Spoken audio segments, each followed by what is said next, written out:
It began with a whisper across the ocean. Strange ships appeared on the horizon, massive wooden beasts, their sails white as deceit. They came with gifts, mirrors, beads, rum, and guns. But hidden in their cargo was a darkness that would swallow millions. From the coasts of Calabar and Bonny to the forests of Igbalan and the savannas of Oyo, the hunt began. Fathers vanished, mothers were chained, children cried into the wind, never to see home again. Over 400 years, more than 3 million souls from the lands we now call Nigeria were taken, shipped across the Atlantic in a trade that reshaped the world and scarred a people forever. This is not just history. This is memory. This is Nigeria and the transatlantic slave trade, how millions were taken. Yet across the centuries, the ocean still remembers. The wind still carries their cries. But before the ships came, this land thrived. From the royal courts of Benin to the high walls of Oyo, from the sacred groves of the Igbo to the bustling markets of Calabar, life in pre-slave trade Nigeria was rich, complex, and free. Before the first chain was forged, this land was alive with sound. The rustle of palm leaves, the rhythm of the talking drum, the call of traders in ancient markets. This was Nigeria, not yet called so, a mosaic of peoples, languages, and kingdoms, a world rich in art, power, and spirit. To the south stood the Kingdom of Benin, a marvel of urban design and artistry. Its walls stretched farther than those of ancient Rome. Its people were master craftsmen, creators of bronze that captured not just faces, but the very spirit of kings. Long before Europe's Renaissance, Benin was already crafting one of its own. To the west, the Oyo Empire commanded the plains. Its power rested on horsemen feared across the region, its governance on law, diplomacy, and the sacred authority of the elephant. Trade caravans from across the Sahara brought salt and cloth.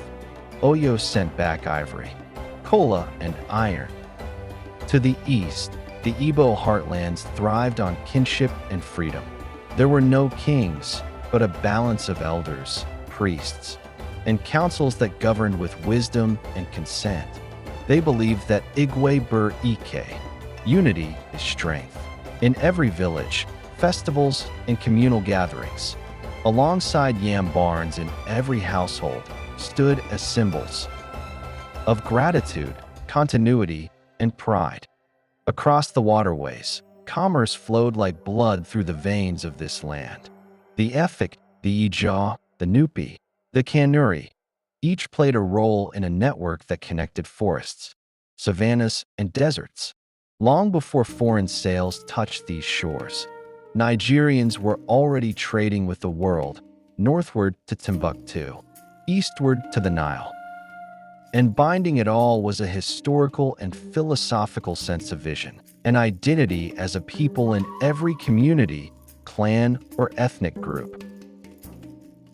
A sense that also guided their interactions with the world around them. They took full control of their safety, security, defense, health, self-preservation, propagation, and progress. They needed not the intervention nor the meddling of any foreigner for their survival. But as peace reigned inland, a shadow began to move upon the waters.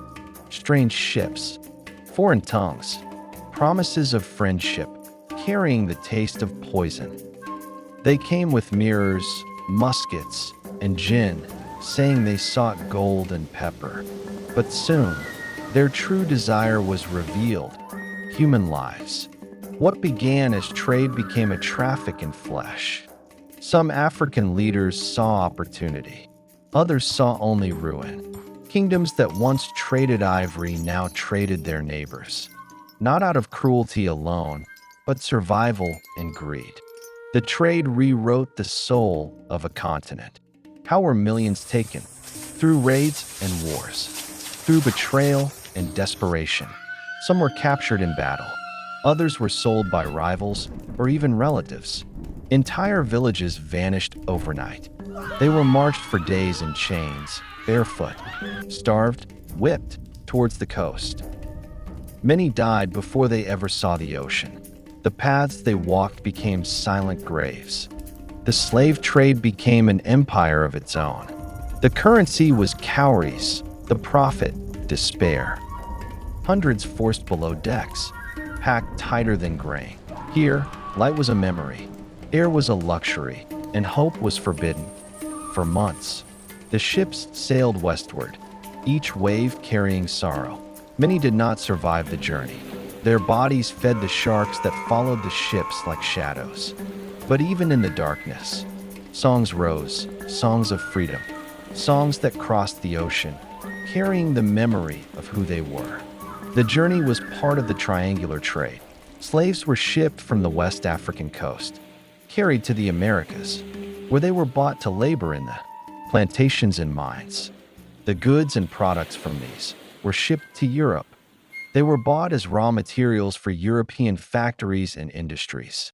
The goods produced in these factories, glass, textiles, firearms, wines, and others, were taken in the same ships back to Africa to be sold to African middlemen and chiefs, who in return supplied another round of human cargo bound across the Atlantic. And when they reached the other side, they were no longer called by their names, only by numbers. In the New World, they built empires that were not their own, empires of cotton, sugar, and sorrow. Yet even under the lash, they remembered home. In songs, in names, in rhythms, they carried Africa within them.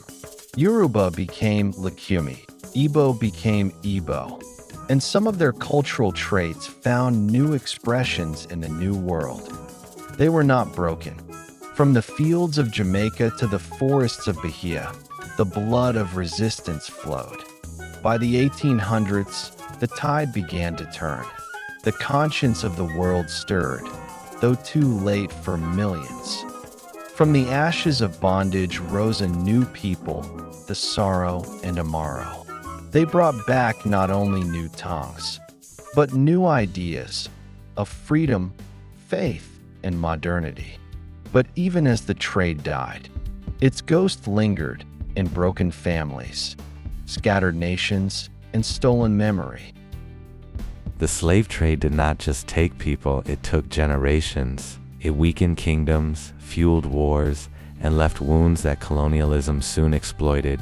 In the name of ending the slave trade, the empire came again, this time not with chains, but with flags. 4 centuries later, the ocean still whispers their names. The trade ended, but its shadows still walk among us. Every year, the descendants return to the door of no return to say the words their ancestors were never allowed to speak. We remember you, but this story is not one of despair, it is one of survival. From the ashes of captivity rose music, faith, and strength that changed the world. To remember is to resist. And as the ocean breathes, so does their memory. Eternal, unbroken, and free.